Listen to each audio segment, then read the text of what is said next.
제3장 초기 교회의 영적 암흑. 사도 바울은 그리스도의 날이 이르기 전에 있을 일에 관하여 다음과 같이 기록했다. 먼저 배도하는 일이 있고 저 불법의 사람 곧 멸망의 아들이 나타나기 전에는 그 날이 이르지 아니하리니 그는 대적하는 자라 신이라고 불리는 모든 것과 숭배함을 받는 것에 대항하여 그 위에 자기를 높이고 하나님의 성전에 앉아 자기를 하나님이라고 내세우느니라. 더 나아가 바울은 불법의 비밀이 이미 활동하였다고 언급했다. 사도는 초기에 이미 교회 안에 오류들이 몰래 들어와서 교황권으로 나아가는 길이 준비되고 있을 것을 보았다. 불법의 비밀은 서서히 기만적인 사역을 진행해 나갔다. 이교도들에 의하여 맹렬한 박해가 진행되는 동안에 교회에 들어오지 못했던 우상숭배의 관습들이 교회 안으로 침투해 들어왔다. 박해가 그치자 교회는 그리스도의 단순함을 버리고 이교 제사장들과 통치자들의 풍습을 따르게 되었으며 콘스탄티누스 황제의 공식적인 개종은 큰 환영을 받았다. 그러나 이제 타락시키는 일들이 신속히 진행되려 하였다. 표면적으로는 정복당한 것처럼 보이는 이교가 사실상 승리를 거둔 것이다.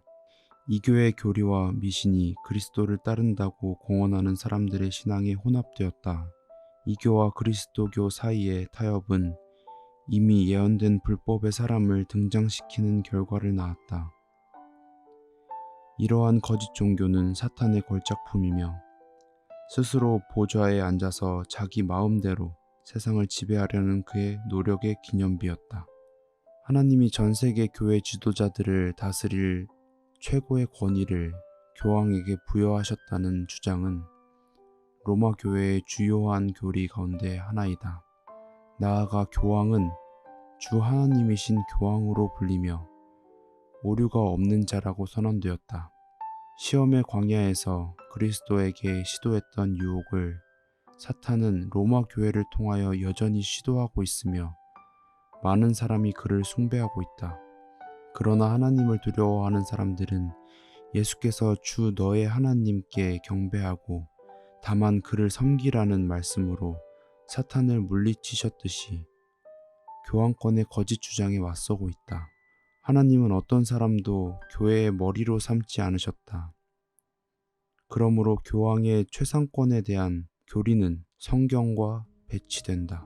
교황은 거짓된 주장을 통하여 그리스도의 교회에 대한 지배권을 행사하고 있다.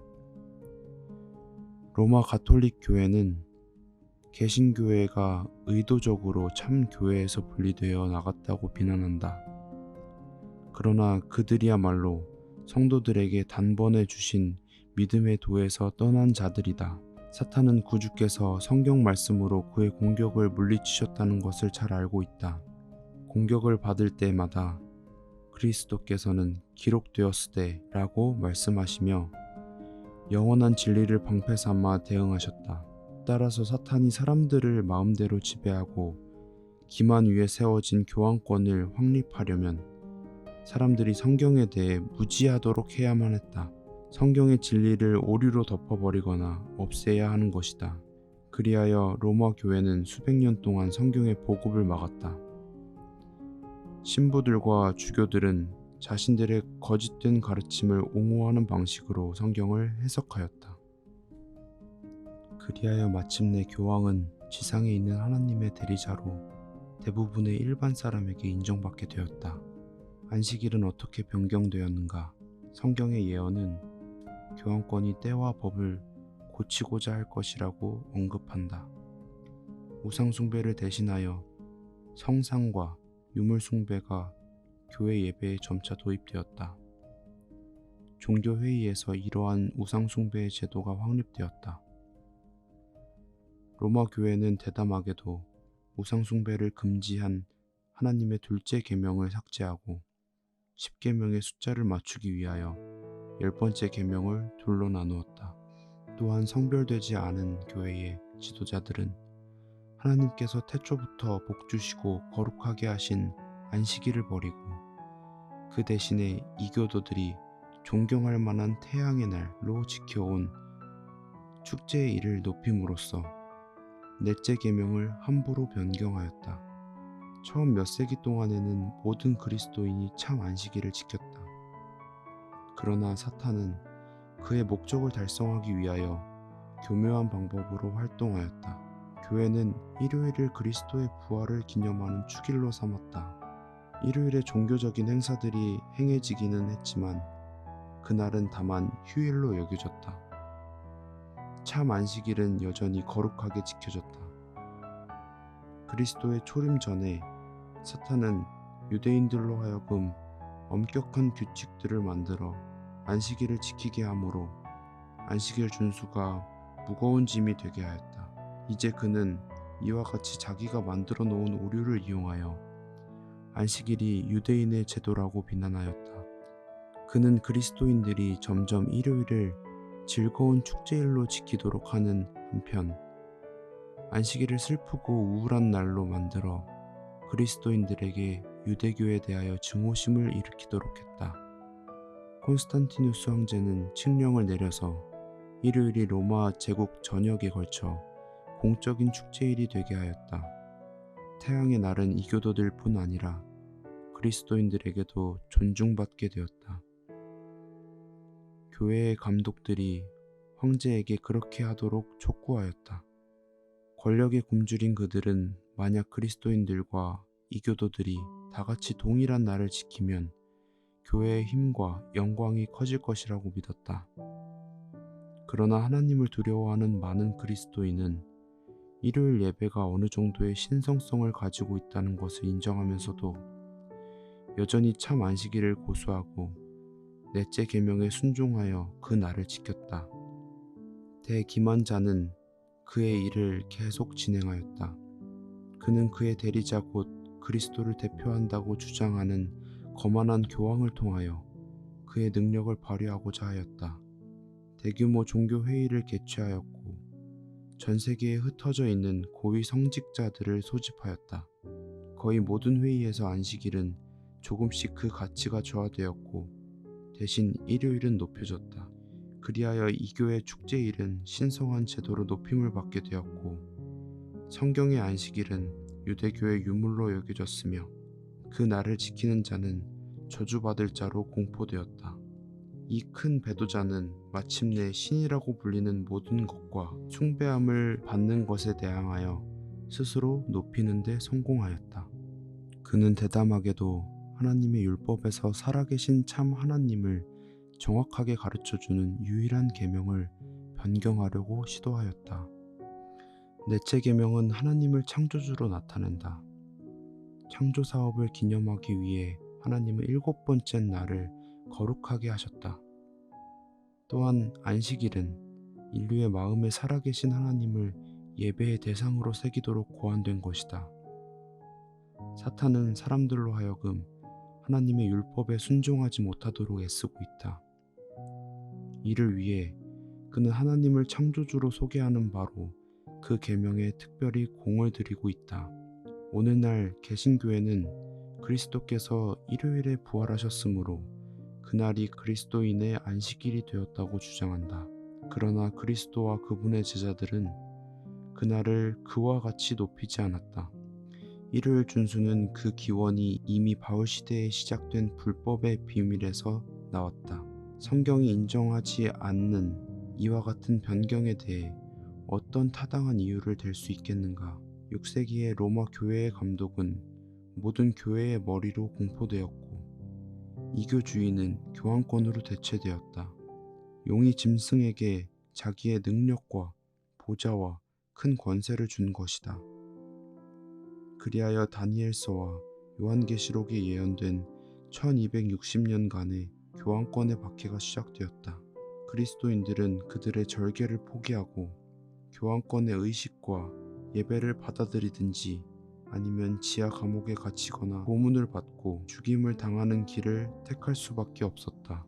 심지어 부모와 형제와 친척과 벗이 너희를 넘겨주어 너희 중에 몇을 죽이게 하겠고 또 너희가 내 이름으로 말미암아 모든 사람에게 미움을 받을 것이라고 하신 예수님의 말씀이 성취되었다. 세상은 하나의 큰 전쟁터가 되어버렸다. 그 후 수백 년 동안 그리스도의 교회는 외딴 곳에서 피난처를 찾았다. 선지자는 이 일에 대하여 여자가 광야로 도망하매 거기서 1260일 동안 그를 양육하기 위하여 하나님께서 예비하신 곳이 있더라 라고 예언하고 있다. 로마 교회가 권세를 잡게 되자 이른바 암흑시대가 시작되었다. 믿음의 주체가 그리스도에게서 로마 교회로 옮겨졌다. 사람들은 죄의 용서와 영원한 구원을 위해 하나님의 아들을 믿는 대신 교황과 교황에게서 권세를 받은 신부나 교주를 바라보게 되었다. 교황은 지상에 있는 그들의 중재자가 되었다. 그는 하나님의 대리자의 위치에 섰다. 그의 요구에 조금이라도 벗어나면 가혹한 처벌을 받았다. 이제 사람들의 마음은 하나님으로부터 떠나 오류가 많고 잔인한 사람들, 더 나아가 그들을 통하여 자기의 권력을 행사하는 암흑의 왕에게로 향하게 되었다. 사람이 성경의 권위를 무시하고 스스로를 높이게 되면 거짓과 속임수와 죄악만이 남게 되는 것이다. 교회의 위험한 나날들. 하나님께 충성하는 신자들은 극소수였다. 오류와 미신이 완전히 승리하고 참된 종교는 세상에서 사라질 것처럼 보였다. 복음은 사람들의 시야에서 사라졌고 그들은 거짓 종교의 엄격한 요구들로 인해 무거운 짐을 지고 있었다. 교회는 행위로 죄를 용서받도록 가르쳤다. 성지순례, 고행, 유물 숭배, 교회당과 재단과 수도원 건립, 많은 돈의 헌납 등이 하나님의 진노를 그치게 하고 그분의 은총을 받는 수단이라고 교회는 주장하였다. 8세기 말엽에 교황을 지지하는 세력들은 초기 교회의 로마의 감독들도 현재 그들과 똑같은 영적 권세를 가지고 있었다고 주장하였다. 그들은 고대의 책들을 위조하였다. 교회사의 초기부터 교황이 세계적인 초상권을 가지고 있었다는 것을 뒷받침하기 위해 그 당시까지 전혀 알려지지 않았던 종교 회의의 결의문들이 발견되었다고 주장하였다. 그리스도의 참된 터 위에 서 있던 소수의 신실한 그리스도인들은 시련에 직면했다. 지속적인 박해와 기만 그리고 사탄이 고안해낸 온갖 장애물과의 끊임없는 싸움에 지쳐서 한때 충성을 다했던 일단의 사람들이 낙담에 빠졌다. 그리고 그들은 마침내 생명과 재산의 안전과 보호를 위하여 참된 진리에서 떠나갔다. 그러나 원수의 반대에도 불구하고 흔들림 없이 확고히 선 이들이 있었다. 우상 숭배는 더욱 보편화되었다. 사람들은 우상 앞에서 촛불을 켜고 기도를 올렸다. 미신적인 풍습들이 널리 보급되었다. 사람들의 이성은 기능을 상실한 듯하였다. 신부와 주교들이 쾌락을 사랑하고 타락하게 되었으므로 그들의 지도를 바라는 백성이 무지와 부도덕에 빠지는 것은 당연한 일이었다. 11세기의 교황 그레고리우스 7세는 성경에 의하면 교회는 지금까지 오류에 빠진 적이 없고 언제나 그럴 것이라고 단언했다. 그러나 그의 주장을 뒷받침할 만한 성경의 증거는 제시되지 않았다. 거만한 교황은 또한 황제를 폐위시킬 권세가 자신에게 있다고 주장하였다. 교황 무호서를 주장하였음에도 불구하고 독일 황제 하인리 4세에 대한 조처에서 그의 폭군적인 성격이 드러났다. 교황의 권위를 무시했다는 이유로 황제는 파문당하여 직위에서 쫓겨났다. 교황의 법령으로 인하여 황제의 신하들도 황제에게서 돌아섰다. 하인리히는 교황과 화해를 해야 할 상황임을 깨달았다. 그는 아내와 충성스러운 종을 데리고 한겨울에 알프스산을 넘어가 교황 앞에 자신을 낮추었다. 그레고리우스 성에 도착한 후 그는 바깥들로 안내되었다. 교황 앞에 나오라는 허락을 받기까지 혹독한 추위를 무릅쓰고 머리에 아무것도 쓰지 않은 채 맨발로 기다려야 하였다. 3일 동안 금식하며 회개한 후에야 비로소 교황의 용서를 받을 수 있었다. 그것도 왕의 칭호를 나타내는 휘장을 달거나 왕의 권리를 행사할 때는 사전에 교황의 승인을 받아야 한다는 조건하에 이루어진 것이었다. 그레고리우스 교황은 자신이 군주들의 교만을 꺾을 수 있다는 것에 자부심을 느꼈다. 이 교만한 교황과 사람들의 마음 문 밖에 서서 문을 열어주기를 기다리고 계시는 그리스도와는 얼마나 대조적인가. 그리스도께서는 제자들에게 누구든지 으뜸이 되고자 하는 자는 너희 종이 돼야 하리라고 가르치셨다. 교황권이 확립되기 전부터 이교 철학자들의 가르침이 교회 안에 영향을 끼쳐왔다. 많은 사람이 여전히 이교 철학의 가르침에 사로잡혀 있었고 그들은 그것이 이교도들에게 영향을 미치는 수단이 된다고 하여 다른 사람들에게도 그것을 연구하게 하였다. 그리하여 심각한 오류가 그리스도교 안으로 들어왔다. 거짓 교리가 들어온 경로. 거짓 교리들 중 두드러진 것은 인간의 불멸과 사후에도 사람의 의식이 있다는 교리였다. 이 교리는 로마 교회가 성도의 중보와 동정녀 마리아 숭배를 확립하는 데 기초가 되었다. 회개하지 않는 사람은 영원한 고통을 당하게 된다는 영원 지옥설도 여기에서 나왔다. 이 교리는 또한 이 교회의 또 다른 고안인 연옥설에 대한 문을 열어주었다. 교회는 연옥설을 통해 미신적인 많은 사람을 두렵게 만들었다. 이 교리는 영원한 고통의 벌을 받을 만큼의 죄를 범하지 않은 사람들이 그들의 죄를 씻음받고 난 후 하늘로 가기 위해 머무는 장소가 있다는 것이다. 로마 교회는 신자들의 공포심과 악행을 이용하여 또 하나의 거짓 교리를 만들 필요가 있었는데 곧 면죄에 대한 교리였다. 교황의 원수들을 징벌하거나 교황의 영적 최상권을 부인하는 자들을 진멸하기 위해 교황의 군대에 가담하는 모든 자에게 교회는 그들의 과거, 현재, 미래의 죄에 대한 완전한 용서를 보증하였다. 교회에 돈을 지불하면 사람들은 죄에서 자유롭게 될 뿐 아니라 지옥의 고통스러운 불꽃 속에 갇혀있는 죽은 친구들의 영혼까지 구원받는다는 것이었다.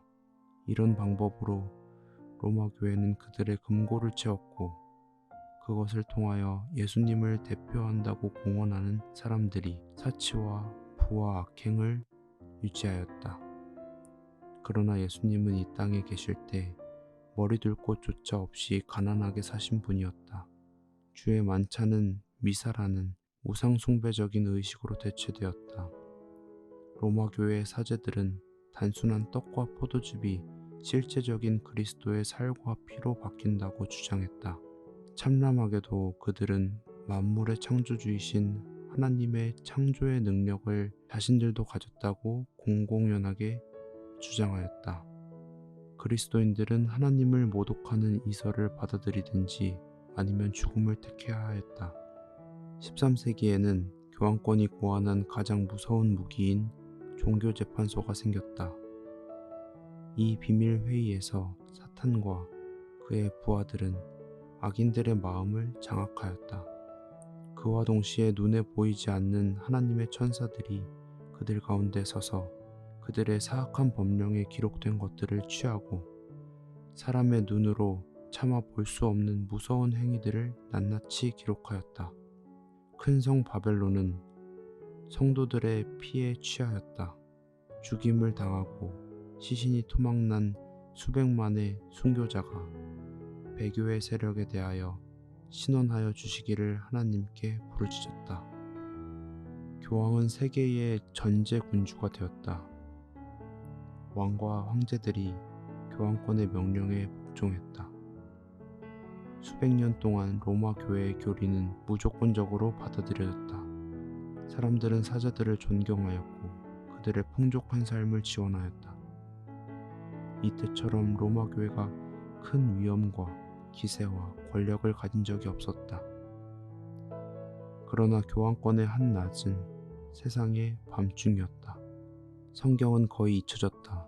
교황권의 지도자들은 자신들의 죄를 드러내는 성경의 빛을 싫어하였다. 의의 표준인 하나님의 율법을 버림으로 그들은 아무런 제지 없이 악을 행하였다. 교황과 교회 지도자들의 저택은 비열한 부도덕의 장소가 되었다. 어떤 교황들은 그들의 죄악이 너무도 심하여 세상 통치자들도 그 비열함을 참아 볼 수 없어 그들을 그 지위에서 물러나게 하고자 노력하였다. 여러 세기 동안 학문과 예술과 문화의 발전이 없었다. 도덕적, 지적 마비 상태가 그리스도교 전반을 덮쳤다. 이것은 모두 하나님의 말씀을 저버린 결과였다.